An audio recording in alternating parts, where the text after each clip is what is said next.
এই সংক্রান্ত একটা তুলনামূলক শীট আমরা এই ৩-৪ মিনিট আগে হাতে পেয়েছি। তো এটা পুরা পড়তে পারি নাই, যেহেতু আইনটা অবশ্যই একটা সেন্সিটিভ আইন।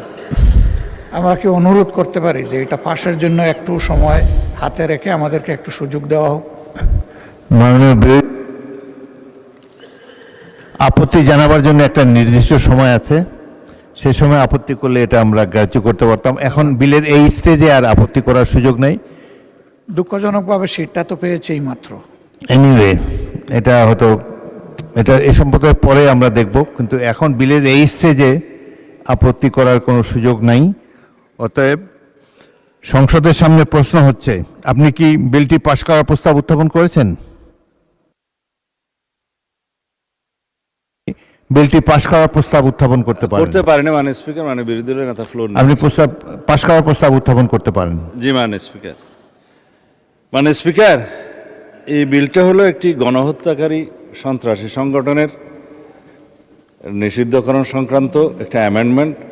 আগের যে আইন ছিল সন্ত্রাস বিরোধী আইন, সেটা অ্যামেন্ডমেন্টের জন্য মাননীয় বিরোধী দলীয় নেতা নিশ্চয়ই স্মরণে থাকার কথা। ওনারা এবং এনসিপির বন্ধুরা সবাই মিলে এটা আন্দোলন করেছিলেন। সেই আন্দোলনের প্রেক্ষিতে এটা মোটামুটি বাংলাদেশে একটা জনমত সৃষ্টি হয়েছিল। সেই প্রেক্ষিতে তাদের কার্যক্রম নিষিদ্ধ করা হয়েছে সন্ত্রাস বিরোধী আইনে, এবং অ্যাকর্ডিংলি সেটা নির্বাচন কমিশনে তাদের রেজিস্ট্রেশনটাও সাসপেন্ডেড হয়ে আছে। এবং এখানে এই আইনের অনুবলে পরবর্তীতে আর্টিকেল 47 অনুসারে সংবিধানের আইসিটি অ্যাক্টেও পরিবর্তন এনে সংগঠনের বিচারের জন্য সেই আইনটাও সংশোধন করা হয়েছে। টানা তৃতীয়বার অর্জন করেছে দেশের সেরা সুপার ব্র্যান্ড স্বীকৃতি বসুন্ধরা টিস্যু। এখন আপনারা যদি এর উপরে আলোচনা করতে চান, আমার মনে হয় সংশোধনের সেকেন্ড রিডিং স্টেজে যদি আপনারা সংশোধনী দিতেন, আলোচনা থাকতো, এবং ফার্স্ট রিডিংয়ে উত্থাপনের পরে যদি আপনারা আপত্তি তুলতেন, তাহলে আলোচনা থাকতো। আমি উত্থাপন আমি আমার রুলিং দিয়েছি, আপনি আপনার পাশ করার প্রস্তাব। ধন্যবাদ মাননীয় স্পিকার আমাকে কথা বলার সুযোগ দেওয়ার জন্য।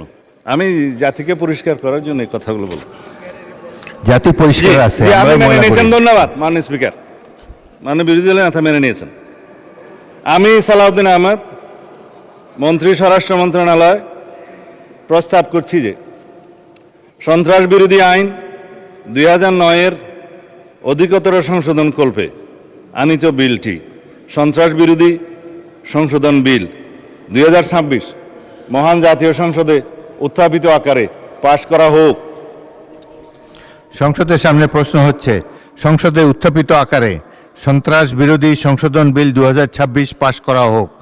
যারা এই প্রস্তাবের পক্ষে আছেন তারা হ্যাঁ বলুন, যারা এই প্রস্তাবের বিপক্ষে আছেন তারা না বলুন। আমার মনে হয় হ্যাঁ জয়যুক্ত হয়েছে, হ্যাঁ জয়যুক্ত হয়েছে, হ্যাঁ জয়যুক্ত হয়েছে। অতএব সংসদে উত্থাপিত আকারে সন্ত্রাস বিরোধী সংশোধন বিল 2026 সর্বসম্মতিক্রমে পাশ হলো।